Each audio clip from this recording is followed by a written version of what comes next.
Welcome! We are about to build the ultimate starter kit for personal finance. We're going to cover everything from the huge global forces that are shaping our wallets all the way down to the tiny little details of your personal budget. My goal here is to give you a clear, complete guide to not just understanding your money, but to truly managing it. Okay, let's get into it.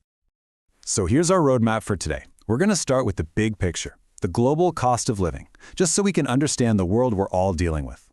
Then we'll zoom right in on your money, decoding your paycheck and tackling a huge hurdle for so many people, student debt. From there, we'll get super practical, moving beyond that famous 50-30-20 rule to build a budget that actually fits your life. And we'll wrap it all up by reframing this whole financial journey as a path to freedom. All right, let's start with a feeling I think pretty much everyone can relate to right now. That everything just feels, well, expensive. It's a universal feeling, but what does the data actually say? We're going to ground that feeling in some real numbers to see what's really going on around the globe. I mean, this is the fundamental question, isn't it?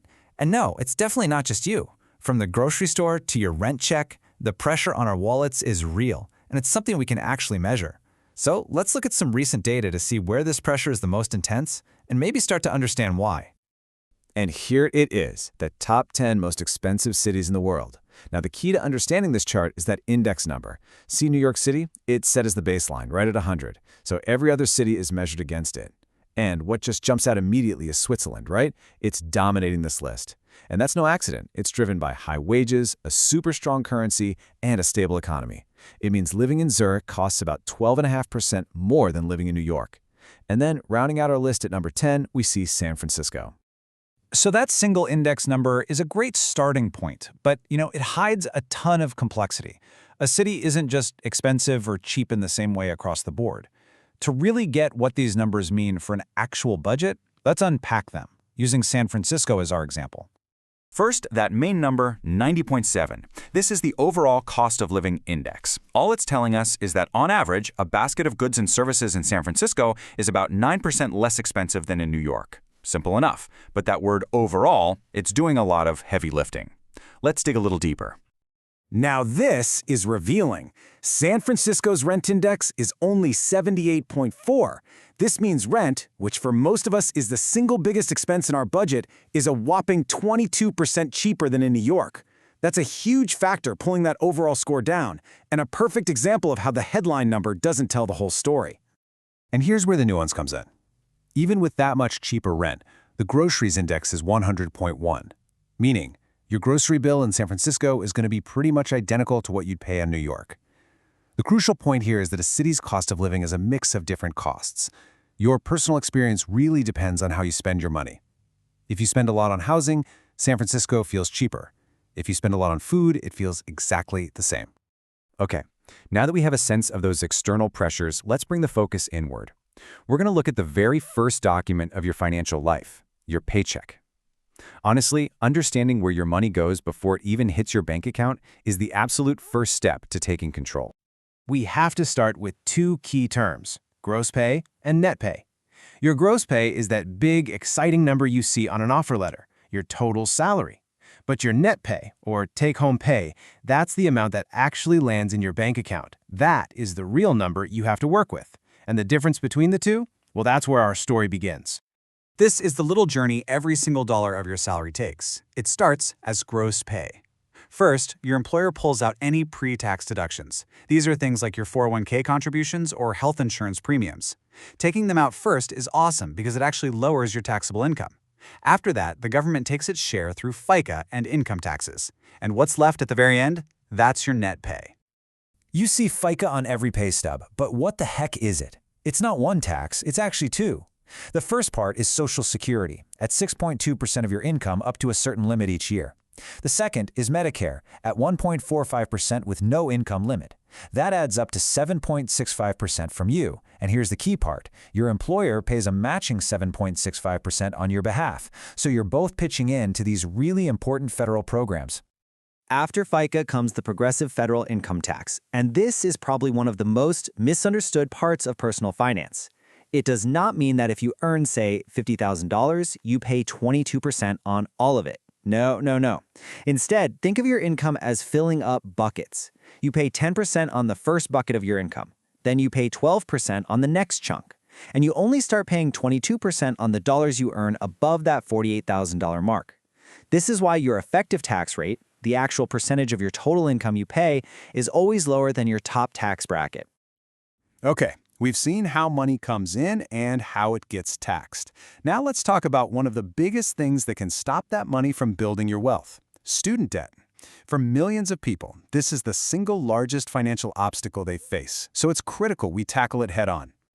A huge development in this area has been the introduction of the SAVE plan. And as this quote from the White House explains, its whole purpose is to reduce the burden of student loans so they don't get in the way of people's lives and careers. It's basically a tool designed to make this debt way more manageable. So how does it actually do that? Let's break down the key features. First, and this is so important, payments are based on your discretionary income. That's basically your income minus a certain amount for basic living expenses. It protects more of your money for necessities. Second, the payment rate is lower, often just 5% of that discretionary income for undergrad debt. And third, this one is a real game changer. Any interest your payment doesn't cover is waived each month, so your loan balance can't grow. It stops the bleeding. Those benefits sound pretty good in theory, but the numbers are what really show the impact. Let's look at how the SAVE plan actually affects the monthly budgets of two very different people. So let's take a public school teacher starting their career. They've got a pretty big debt load compared to their salary. On a standard 10-year plan, they'd be looking at a payment of around $600 a month. That's crushing. But under the SAVE plan, that payment plummets to just $60 a month. That is a 90% reduction. That frees up over $500 every single month that can go towards saving or just, breathing a little easier. The plan is even more powerful for lower-income workers. A childcare worker, for example, would normally pay about $110 a month on a standard plan, a huge chunk of their take-home pay. But because the SAVE plan's formula protects more of their income, their required monthly payment drops, all the way to zero. They can keep doing that vital work without the monthly stress of a student loan payment, and the balance can even be forgiven after 10 years of those $0 payments.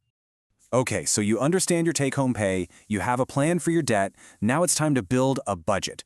To do that, we have to start with the most famous rule in the book, the 50-30-20 rule, and more importantly, why it might be a terrible fit for you.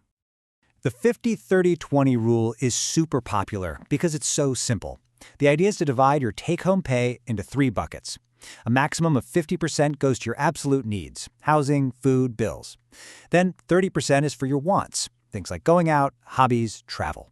And finally, at least 20% is for savings, which includes extra debt payments and investing for the future. But here's the problem. One size almost never fits all in personal finance. For low-income earners, especially in those expensive cities we looked at, their needs can easily eat up 60 or 70% of their income, making this rule feel totally impossible. And on the flip side, for high-income earners, putting a full 30% towards wants can just lead to lifestyle inflation, where you just spend more because you make more instead of seriously building wealth. This is why you have permission to change the percentages to fit your life. The framework is just a guide, not a law. If you live in an expensive city, maybe 60-20-20 is a more realistic start. If you're a high earner trying to retire early, you could flip it completely and do something like 30-10-60, where a massive 60% of your income goes straight to savings and investments. So if the 50-30-20 rule isn't the final answer, what are the alternatives? Let's explore a few different budgeting philosophies. The goal here isn't to find the one best method, but to help you find the one that best suits your personality and your goals. First up is zero-based budgeting. This is for the person who wants maximum control and loves a detailed plan. The idea is simple but powerful. At the start of the month, you give every single dollar of your income a specific job. You plan out everything, spending, saving, investing, down to the last cent, so that your income minus your expenses equals zero. It forces you to be incredibly intentional with your money. Now, on the complete opposite end of the spectrum, you have the anti-budget. This is perfect for people who just hate the idea of tracking every single coffee they buy. With this method, you focus on one thing: your savings rate. You decide you want to save, let's say 30% of your income. You set up an automatic transfer to move that money to savings the day you get paid, and the rest, it's yours to spend, totally guilt-free. You hit your biggest goal first, then you relax. But here's the thing. It doesn't matter if you're doing a zero-based budget, an anti-budget, or some custom 60-20-20 plan. They all rely on one fundamental skill: being able to honestly tell the difference between your needs and your wants. This isn't about judging yourself, it's just about getting clear. Knowing that difference is the absolute first step to creating any budget that will actually work.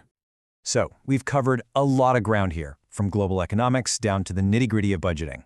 Let's pull back and talk about the ultimate goal of all of this, because it's not just about numbers on a spreadsheet, it's about changing your relationship with money from one of anxiety to one of agency, of being in control.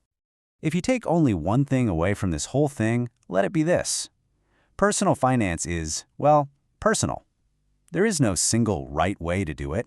The goal is not to perfectly follow some rule you read in a book. It's to understand the principles, try out the tools, and build a flexible system that serves your life, your values, and your goals. We often think of a budget as a restriction, a set of rules telling us what we can't do. But I want to leave you with a different way of looking at it. A budget isn't a prison. It's a plan for freedom. Freedom from debt, freedom from financial stress, and the freedom to build the life you actually want to live. So the only question left is, what will you plan for?